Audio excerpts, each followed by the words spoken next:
Assalamualaikum, selamat datang kembali di channel Himada Smart and Beauty, channel untuk pendidikan dan kecantikan.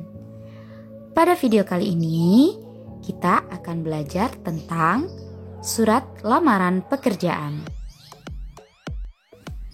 Tahukah kalian bahwa surat lamaran kerja berfungsi sebagai langkah pembuka ataupun langkah awal bagi seseorang untuk bekerja di suatu lembaga atau instansi tertentu.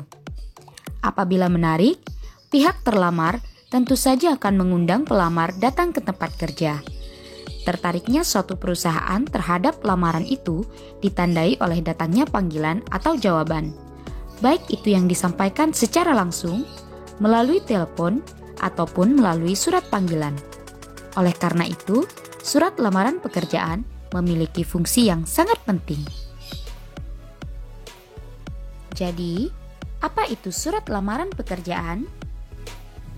Menurut Vinoza, tahun 2009 halaman 273 mengatakan bahwa surat lamaran pekerjaan adalah surat dari seseorang yang memerlukan pekerjaan atau pelamar kepada orang atau pejabat suatu organisasi atau lembaga yang dapat memberikan pekerjaan atau jabatan. Surat lamaran kerja berisi penawaran keahlian, kemampuan, atau jasa terhadap suatu perusahaan atau instansi tertentu. Surat itu dibuat dan dikirimkan oleh seseorang yang ingin bekerja di sebuah kantor, perusahaan, ataupun instansi tertentu. Surat lamaran pekerjaan termasuk surat dinas atau surat resmi. Oleh karena itu, terdapat aturan-aturan tertentu yang harus diperhatikan dalam penulisannya.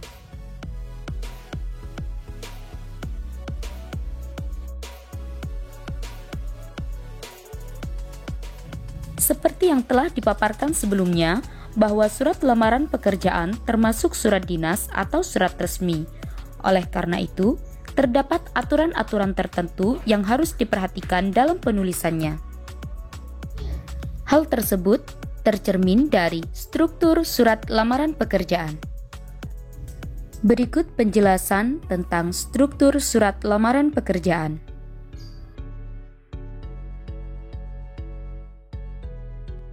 Struktur surat lamaran pekerjaan meliputi tempat dan tanggal surat, hal surat, lampiran surat, alamat surat, salam pembuka.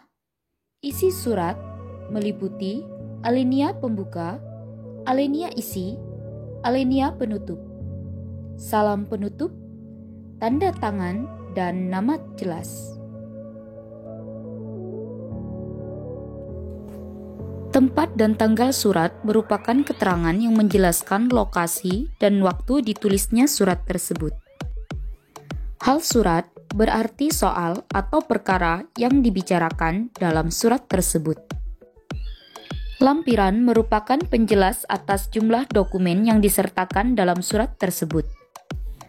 Lampiran berguna sebagai penunjuk bagi penerima surat tentang adanya keterangan-keterangan tambahan selain surat itu sendiri.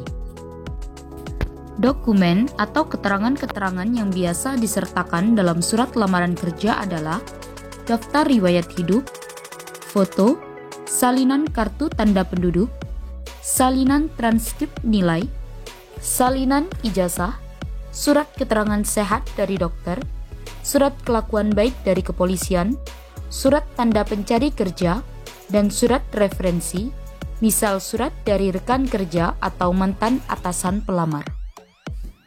Alamat surat ada dua macam, yaitu alamat luar dan alamat dalam.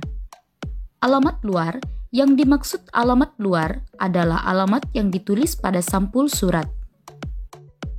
Terdapat beberapa hal penting yang perlu diperhatikan dalam penulisan alamat luar, yaitu sebagai berikut. Penulisan alamat tidak boleh diakhiri dengan tanda titik. Alamat surat yang ditujukan langsung pada nama perusahaan atau pada alamat PO Box tidak perlu menggunakan sapaan yang terhormat atau YTH. Apabila jenis kelamin pihak terkirim tidak diketahui, penggunaan kata sapaan seperti kata bapak atau ibu harus dihindari. Hal tersebut berlaku pula jika jenis kelamin sudah diketahui, namun tidak mengetahui nama orang yang dituju secara pasti. Kata-kata sapaan tersebut bisa digunakan apabila kita sudah mengetahui jenis kelamin orang yang dituju yang diiringi dengan nama diri orang tersebut. Alamat dalam adalah alamat yang ditulis langsung pada kertas surat. Penulisan alamat dalam hampir sama dengan alamat luar. Perbedaannya terletak pada penulisan kata kepada. Alamat dalam tidak perlu didahului oleh kata kepada. Salam pembuka berfungsi sebagai penghormatan terhadap pihak yang dituju. Salam pembuka yang lazim digunakan dalam surat lamaran kerja adalah dengan hormat. Dalam hal ini, salam pembuka diawali dengan huruf kapital dan diakhiri dengan tanda koma. Secara umum, isi surat lamaran pekerjaan terbagi atas 3 bagian, yaitu alinea pembuka, alinea isi, dan alinea penutup. Alinea pembuka berfungsi sebagai pengantar isi surat. Alinea pembuka hendaknya bisa membangkitkan minat penerima surat untuk mau membaca lamaran itu lebih lanjut. Susunlah alinea pembuka dengan menarik. Gunakanlah pilihan kata yang tepat, susunan kalimat yang sesuai, dan ejaan yang benar. Uraian dalam alinea pembuka pada umumnya berisikan hal-hal berikut.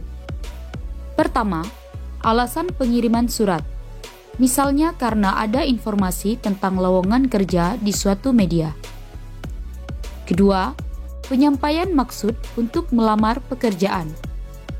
Ketiga, penjelasan tentang jenis pekerjaan yang diminati.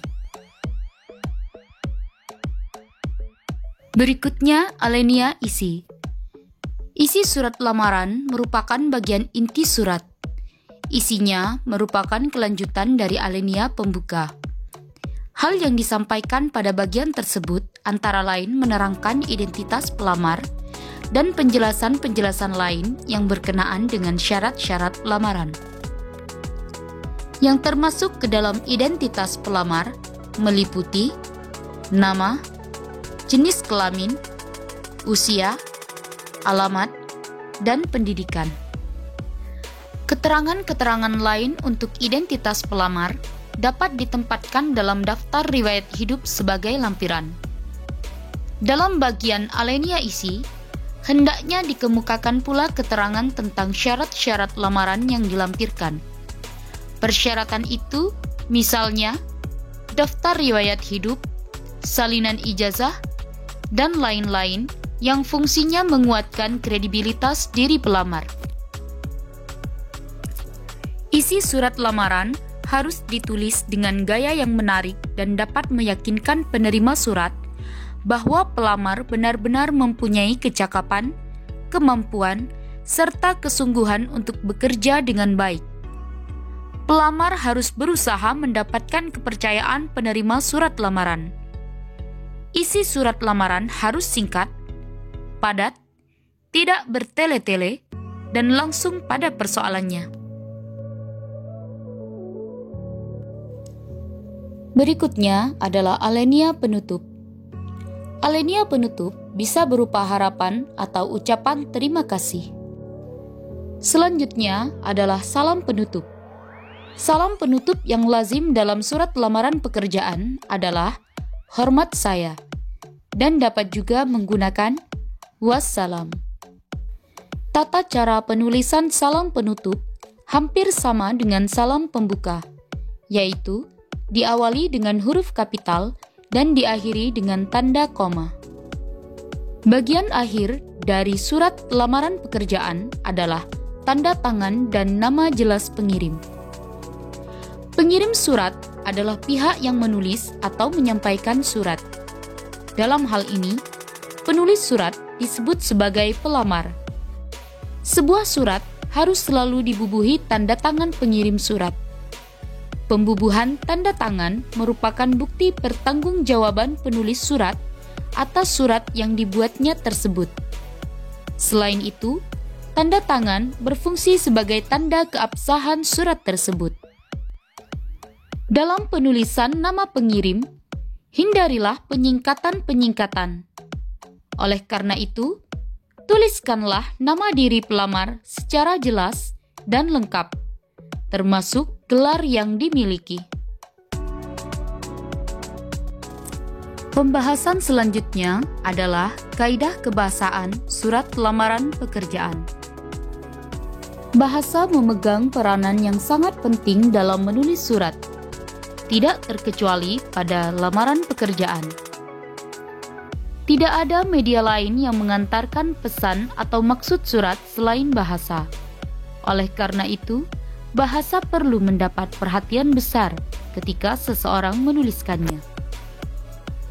Penggunaan bahasa dalam surat lamaran pekerjaan harus lebih tertib dibandingkan dengan jenis surat lainnya, baik itu dalam hal penyusunan alinea, kalimat, pemilihan kata, serta penggunaan ejaan dan tanda baca. Karena surat lamaran pekerjaan termasuk ke dalam bentuk komunikasi resmi, bahasa yang digunakan pun harus menggunakan bahasa baku. Berikut dipaparkan ciri-ciri bahasa baku. Bahasa baku tidak dipengaruhi oleh bahasa daerah. Bahasa baku tidak dipengaruhi tata kalimat bahasa asing. Bahasa baku bukan merupakan ragam bahasa percakapan. Pemakaian imbuhan yang eksplisit. Unsur-unsur kalimatnya lengkap.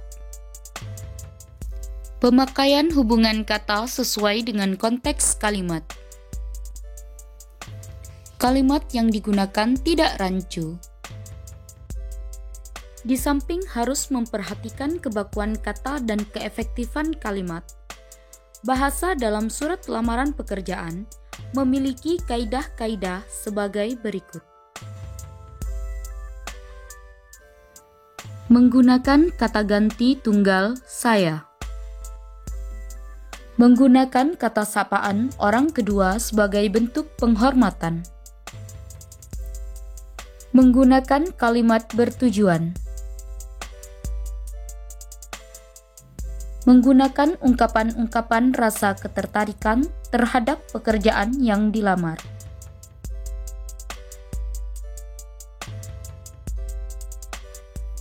Menggunakan kalimat perincian ketika berkaitan dengan identitas diri.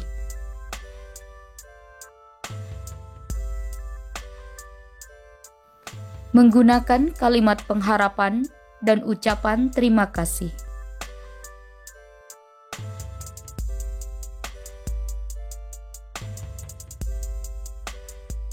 Seperti menyusun teks lainnya, surat lamaran pekerjaan pun perlu disusun dengan langkah-langkah yang jelas dan sistematis, yaitu sebagai berikut.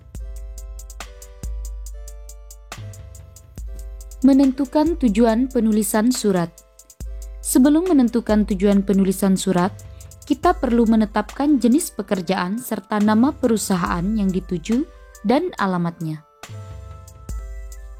Berikutnya mencatat sumber informasi atas lamaran yang diajukan. Sumber yang dimaksud bisa berupa iklan lowongan kerja pada surat kabar, internet, radio, atau orang tertentu.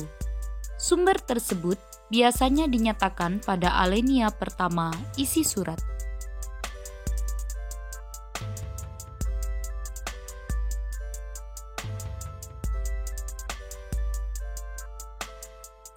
Berikutnya adalah mengumpulkan dokumen pendukung.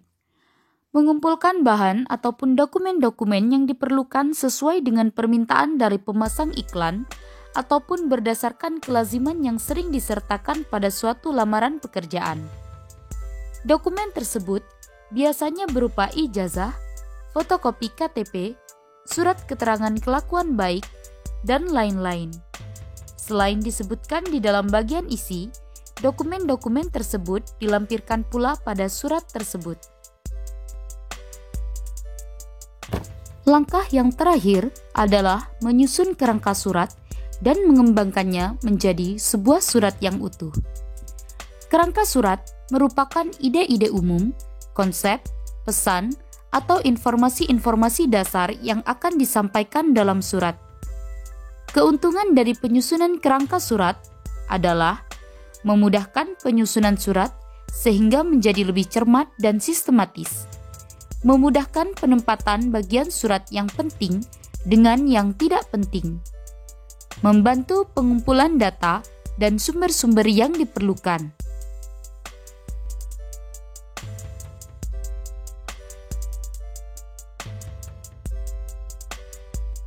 Setelah kerangka disusun, maka dapat dikembangkan menjadi sebuah surat lamaran pekerjaan yang baik.